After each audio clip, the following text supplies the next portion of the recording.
السلام عليكم. كي دايرين لاباس؟ دابا تخيل معايا ان بنتك دارت شي لعيبه ما مزياناش وانت سخن عليك راسك ونطي باغي تضربها وما لقيتي حداك غير الشطابه ولا المغرفه، هزيتي وحده فيهم ومشيتي لبنتك، يلا بغيتي تنزل عليها وانت تسمع لا لا لا لا لا ما تضربهاش. وبطبيعه الحال انت غادي تحسب لك بلي راه الام جات من جهه بنتها، ولكن البلان راه ما دايرش هكاك، حيت القضيه وما فيها هو انك انت هاز شطابه ولا مغرفه، في حين انه كان يمكن لك تحيد الصمطه ديال السروال ولا تهز شي تيو ديال البوطه وتزوق باباها بلا ما تهضر معاك لا امها لا جداها. وهذا الشيء راجع لانه شحال هذا النساء المغربيات كانوا كيامنوا بواحد الخرافه اللي هي انه اي وحده ضربات بالشطابه او المغرفه فراه ما غاديش تزوج. ولا جيتي تشرح لشي وحده بلي راه هذاك الشيء غير خرافه وما منه والو، خرافه وسير قالك خرافه. وبنت فلان ذاك النهار انا شفت باها تضربها بالمغرفه، ها هي دركا في عمرها 35 عام والله ما داها فيها شي واحد.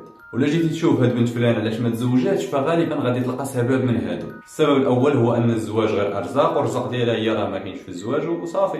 والسبب الثاني هو ان هاد بنت فلان معروفه بالاخلاق الجميله ديالها وبالاصل الطيب ديالها، هذاك الشيء علاش حتى شي واحد ما يقدر انه يوسخ السمعه الطيبه ديالها بالسمعه الفاسده ديالو. والسبب الثالث هو ان هاد بنت فلان زوينه بزاف بزاف بزاف لدرجه انه حتى شي واحد ما قدر يزعم ويمشي يخطبها. اما اذا كان السبب هو المغرفه والشطابه فبناء على شي احصائيات كانت دارت في 2022 فراه 8 مليون ديال النساء المغربيات اللي وصلوا سن الزواج هن عوانس. اشنو زعما هاد 8 مليون كاملين واكلين العصا بالشطابه والمغرفه؟ اكيد لا. ولكن الا فكرنا غير شويه غادي نلقاو بلي راه كاين مشكل كبير في البلاد وهو عزوف الرجال عن الزواج، ولا دخلنا في الاسباب ديالو محال غادي نسالو.